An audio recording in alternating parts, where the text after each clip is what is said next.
Willie D Live. What's up, family? Outrage is brewing in Pocatello, Ohio, after 4 uncivilized mutts gunned down a non-verbal 17-year-old boy with autism. Family, this was cold-blooded. Somebody called the police. They said a neighbor called the police and said that the boy had a knife. So they pull up and they hop right out the car, and within 12 seconds, they're shooting. They're yelling out commands. It's 4 of them, all screaming different commands at a 17-year-old boy with autism, a nonverbal boy with autism. They start shooting. They hit him 9 times. Family, they hit him 9 times with a fence between them. Did I mention he had a fence? That was a fence between them and the boy with the knife. Despite these uncivilized mutts trying to take his life, Victor Perez is hanging in there. He's in critical condition, but he's alive.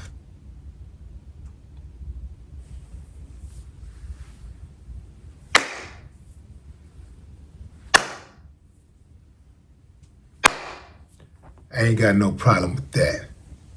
But I do have a problem with trigger-happy police officers. I do have a problem with officers who jump out of their cars and start swinging or shooting without getting any understanding of the situation at hand. They didn't talk to anybody. They could have backed up and communicated with the people that he was engaging with prior to them showing up. Or actually, when they showed up, the people were standing nearby. They could have yelled out, "What's going on here? What's going on? Who is he? Is he okay? Does he have autism? Is he on alcohol, drugs?" They could have yelled something like that out to them, and they could have brought them up to speed. And family, they could have had one officer. I'm assuming that this is protocol. It's supposed to be protocol for one officer to yell commands, not 4 different officers yelling 4 different things, right? One officer yell commands. Try to de-escalate. Don't just start shooting.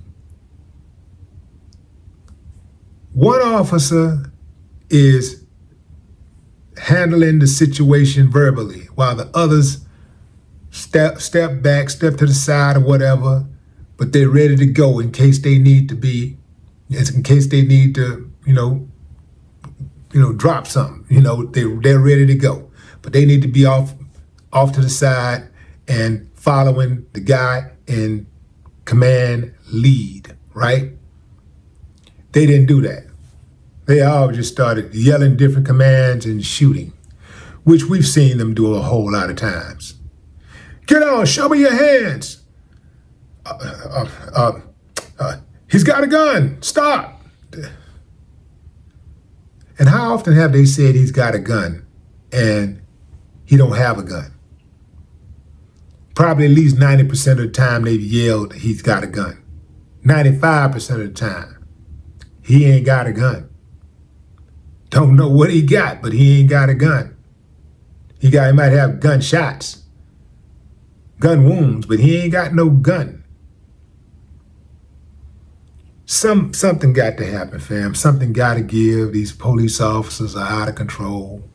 Something has to give.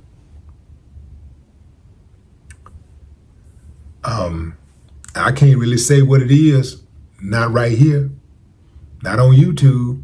But I'm sure you can read between the lines. If you tried everything else, what's left to try?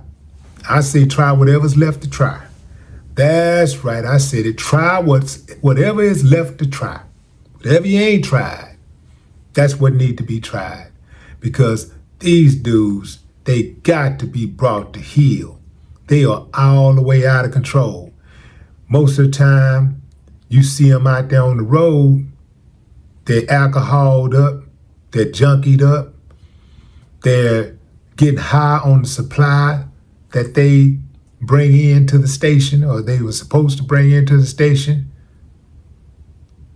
Yeah, they're snorting, they're popping pills, they're smoking, they're drinking. So it's no wonder they're so out of control. They're doing what the drugs and alcohol tells them to do. Lose your damn mind. This is absolutely disgusting what they did to that boy. I don't know how he got his hands on a knife, but it's not impossible if you live with somebody. I mean, most people have a knife in their home for cooking purposes, right? You know, to prepare food. You're gonna have a knife in your house. So I don't know how you prepare food or how you cook or whatever without a knife. Or without something sharp, some type of sharp object. What has to happen is people need to stop calling the damn police for every little thing. Before you call the police, get an understanding of the situation. 911 received a call of a domestic dispute. And someone told 911 it was a guy with a knife who appeared to be intoxicated. Well, the aunt said that Victor can hardly walk and he has the brain of a 5-year-old. Now you tell me, if you saw a 5-year-old with a knife who could hardly walk, would you think it was justified for someone to start shooting them? I don't think so. But these cops, man, they just start shooting. And you know, the excuse is always, well, you know, officers have seconds, just sometimes milliseconds to make a life decision. And, you know, it's not an easy job. And I don't know, it seemed pretty easy to me. Jump out the car, start shooting. That seemed pretty easy to me. I don't see any level of difficulty there. To those officers who do have restraint, salute to y'all, man. Salute for real. Those ones who do have conflict resolution skills, who do show up and, you know, with the idea of not having to deploy your weapon, trying to get there, do that time, and then get on back home, I salute y'all. And it is a lot of you out there. But it's these uncivilized mutts who are doing the most. The ones who are doing the most, they actually are responsible for the most. Just like you have regular citizens out here who are bad actors. Many of them are habitual line steppers. So they are a microcosm of society, a larger society, right? Same thing with cops. You know, the ones who do all the cutting up, you know, they actually are a microcosm of the department. Most of the officers do not behave like that. It's a few thugs in every single department. It's a few thugs in every single department. Unless you're talking about small towns. Most small towns, all of them are thugs. That's right, I said it. Most small towns, all of the cops are thugs, because usually in small towns, what do you have? Maybe 3 cops or anywhere between 3 to 30 cops, you know, small town. I'm talking about like small towns like that have a few hundred people or, you know, 3,000-4,000 people or something, you know. They don't have many cops.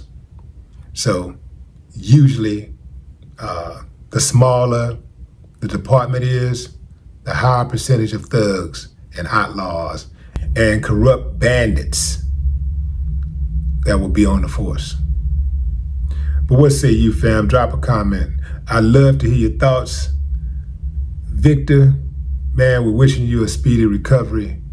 You absolutely did not deserve what happened to you, and hopefully the uncivilized mother that did it will be brought to heel very soon. No more talk.